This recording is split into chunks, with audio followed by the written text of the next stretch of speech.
Aboubakar Sidiki Diakité Toumba est allé au plus petit détail sur la gestion du pouvoir par le CNRD. D'abord, sa toute première rencontre avec le capitaine Dadis Camara. Le pacte de loyauté entre des frères qui décident de prendre le pouvoir. Toumba a été l'artisan principal pour porter le capitaine Dadis Camara à la tête de la Guinée, dit-il. Toumba Diakité raconte que le général Toto était bien parti pour se proclamer président. C'est lui qui a fait le coup d'État de décembre 2008. À cette étape, Sekouba Konaté était mieux placé, lui aussi par rapport à Dadis Camara. Ce dernier doit son imposition à Toumba, fort du pacte signé quelques mois plus tôt avec les deux. L'ami s'est interposé en faveur du capitaine. Les numéros 2 et 3 du CNDD se sont finalement ralliés. Le premier trimestre de la gestion du pouvoir, tout se passe relativement bien.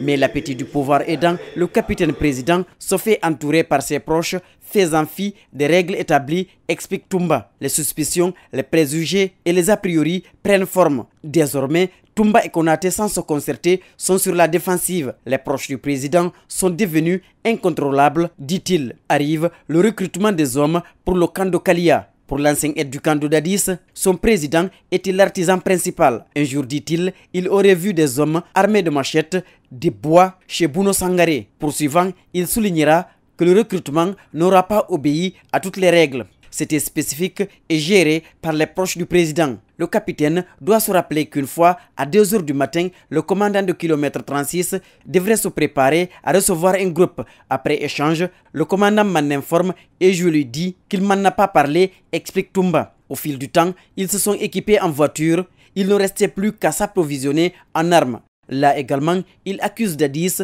d'avoir ordonné la prise des armes dans le magasin. Et le général Sekouba Konaté le sait, soutient le colonel. Je dirai la vérité à la satisfaction du tribunal, pour la satisfaction des victimes, affirme le prévenu. La suite de sa narration est programmée pour le 24 octobre. L'étude couvre la période de 2019 à 2021. Un foulin qui signifie détachement en langue locale maninka a recueilli des témoignages qui vont jusqu'à dire que l'État les espionne même dans leur intimité. C'est une perception de ces personnes-là et nous n'avons pas à notre niveau documenté des preuves palpables de cela, mais les acteurs de l'espace civique qui ont répondu à notre enquête pensent quand même à plus de 63% qu'ils sont écoutés et que leurs faits et gestes sont vraiment enregistrés par des services spéciaux. L'enquête prouve que la Guinée n'a pas forcément des problèmes du cadre juridique pour encadrer le fonctionnement de l'activité citoyenne. Des dépositaires de la loi violent celle-ci sans être inquiétés pour la plupart, soulignent les enquêtés. Donc les personnes dépositaires de l'ordre public qui violent l'espace civique, pour 33% des participants à notre enquête, ne sont jamais inquiétés.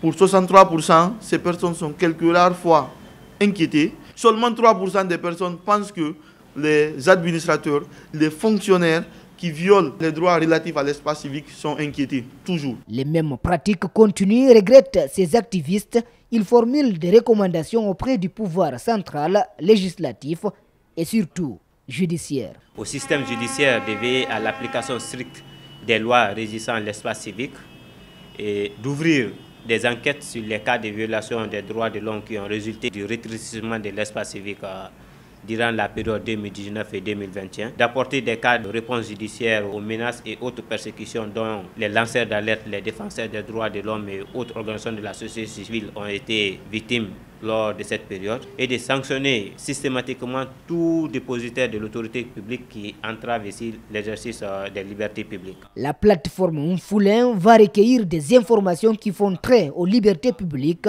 promet Tierno Diallo, son administrateur.